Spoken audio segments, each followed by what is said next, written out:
Sebenarnya pengaruh Al-Quran sangat besar sekali bagi setiap orang. Kami pergi Jepun itu, dalam video tu saya ceritalah sikit kan.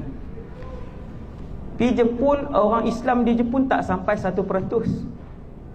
Sikit lah. Kemudian bila kita jumpa dengan orang Islam pertama, kedua, ketiga, keempat, kelima di Jepun, mereka masuk Islam bukan sebab tengok orang Islam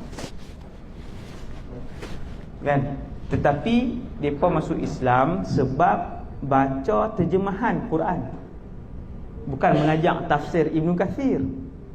Mereka baca terjemahan tu, Quran yang ada terjemahan, mereka membaca. Majoriti yang masuk Islam di Jepun, bila baca daripada awal sampai habis masuk Islam. Maksudnya majoriti yang masuk Islam di Jepun, bila kita tanya punca dia, baca terjemahan. Mai mana hidayah? Kita baca terjemahan tak faham apa pun ustaz. Kadang-kadang faham, banyak kadangnya tak faham pun. Walaupun bahasa Melayu kita baca, pedia maksud dia. Memang pun kan, sebab Quran itu perlukan huraian. Tapi nak bagi tahu kata Quran ni mukjizat, Quran ini ada kesan kepada orang, ada pengaruh kepada semua orang, Islam ke tak Islam ke, dari sudut apa sekalipun dia ada kesan, maka Al-Quran ini kena bagi orang bukan Islam dengar. No? Jadi orang Jepun dia tak baca Quran Arab tu, dia baca terjemahan. Dia baca daripada duduk atas Shinkansen tu kan, hari-hari pergi kerja ada yang 40 minit ni kira paling dekat lah. No? Sejam, 2 jam, 3 jam. Setiap hari pergi 3 jam, balik 3 jam. Naik Shinkansen, kereta api itulah, kereta api laju tu. Kan? Naik, dia akan baca, semua akan baca. No? Menyimbang macam kita tak ada. Makan kacang lagi ya. Kan? Dia sarapan, dia minum ayam, kopi tu sikit, lepas tu lagi dia baca. Jadi majoriti yang masuk Islam di Jepun kerana membaca terjemahan. Kan? Ada orang Islam, lepas tu jauh daripada Allah. Kemudian kembali kepada Islam macam mana? Kembali kepada Islam bila dia tengok satu ayat je daripada Quran. Dia baca satu ayat, dia baca terjemahan. Dia kata bermula daripada situ seolah-olahnya Allah menjentik hati saya untuk kembali kepada Islam. Tu mukjizat Quran ni. Tak faham pun ayat Quran tu pun tak faham, terjemahan tu pun tak faham. Tapi nak beritahu setiap ayat itu mukjizat. Maka kalau anak kita ke suami ke isteri ke ada masalah ke apa ke, Quran ni pasanglah Quran kan, pasang Quran dalam rumah. Tapi janganlah waktu kita duk menyembang di ruang tamu, yang tu jadi haram pula. Pasang Quran kita menyembang, haram, dosa. Pasang Quran dalam keadaan semua orang tengok dengar. Pasang Quran dalam keadaan kita duk buat kerja dan sambil-sambil boleh dengar. Pasang. Tak tahu tang mana dia punya barakah, tang mana dia punya kesan, tang mana dia punya pengaruh, tang mana kita tak tahu. Kadang-kadang dengan ayat itulah membuatkan binatang bisa tak masuk dalam rumah. Dengan ayat itulah membuatkan malaikat main rumun dalam rumah kita ramai. Dengan ayat itulah menghalang sihir untuk tak boleh masuk dalam rumah. Tak tahu, tang mana tak tahu. Dengan mana-mana ayat itulah juga ahli rumah kita dengar, lepas tu dia jadi rawat ahli keluarga kita yang sakit. Banyak Quran. Tapi kita lebih seronok pasang lagu. Pasang lagu kan. Biar radio sampai 2-3 jam. Ada rumah pasang radio. Dia pasang radio, dia kata pasal apa ni? Tak sunyi ingat ustaz, tinggal kami 2 orang je lah ni. 2 orang tu apa dia? Suami isteri lah kan. Pasang radio, pergi rumah dia dengar duk pasang radio. Dah, pasanglah Quran. Duk pasang radio, sekali lagu, sekali kawan tu duk merapu dalam radio kan. Lah ni ramai duk merapu dalam radio buat lawak. Lawak tak, macam tak ada agama, lawak tak ada apa, tak ada lawak tak, kita dengar. Lawak tak ada halal tuju, duk pasang dalam rumah. Kan? Buh Quran pasang sejam, pasang 2 jam. Ni kita tengok dalam sirah ni kan. Quran kesan dia bukan untuk orang baik saja. Orang baik dengar Quran boleh melembutkan hati, boleh menambahkan iman, boleh menambahkan hidayah, boleh jadi benteng kepada dirinya daripada segala kejahatan yang ada. Boleh, ni antara fungsi Quran ni. Hak mana nak jadi fungsi ni kat kita, wallahu alam.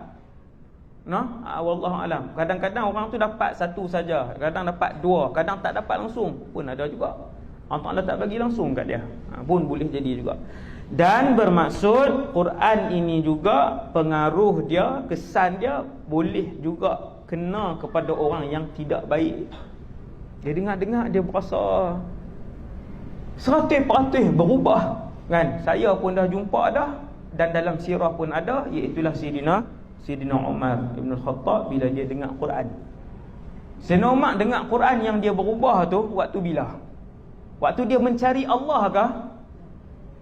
Sayyidina Umar waktu dia mendengar Quran kemudian berubah, hati dia jadi lembut pada hari dia nak bunuh Rasulullah. Nak cari siapa lagi yang jahat di atas muka bumi daripada orang yang memang duk bersiap, bukan bersiap, memang buat keluar pedang nak pergi bunuh Nabi. Adakah hak lebih jahat pada tu? Lebih jahat daripada yang minum arak, lebih jahat daripada yang berzina, lebih jahat daripada orang yang membunuh, iaitu orang yang keluar daripada rumah dia, dia pegang pedang, duk hayun pedang nak pergi tikam Nabi. Hari yang sama, waktu yang sama, masih dengan niat yang sama, dengar Quran, Taha berubah. Ni Quran, nampak? Kalaulah Quran itu boleh memberikan pengaruh dan kesan kepada orang yang tak baik macam tu, apatah lagi kalau kita duk buka dalam rumah kita tiap-tiap hari. Selain daripada dia mengundang kedatangan para malaikat, yang malaikat suka rumah-rumah yang dialunkan Al-Quran. Tak kira lah radio ke apakah yang dialunkan Quran, pasang supaya ramai malaikat mai rumah kita. Dalam bilik ni pasang TV dah, raja lawak. Bilik ni duk pasang lagu. Bilik anak kita lah ni, bilik siapa ni yang saya cakap ni kan? Bilik ni pasang ni, hak ni duk tengok TV, duk tengok filem apa, hak ni duk main game. Nak main kat mana berkat rumah kita kan. Waktu Nabi berdakwah di kota Mekah, ketika Nabi berdakwah di kota Mekah, ada peraturan di kota Mekah. Yang ni orang mengaji sirah betul-betul dia perasan benda ni. Ada peraturan di kota Mekah yang melarang penduduk Mekah daripada mendengar bacaan Quran yang dibaca oleh mana-mana orang Islam di kota Mekah waktu tu. Waktu tu orang Islam di kota Mekah tak ramai, tak sampai 200 orang. Setelah berdakwah 13 tahun Nabi berdakwah pun tak sampai 250 orang yang Islam di kota Mekah kan. Tak sampai 250 orang.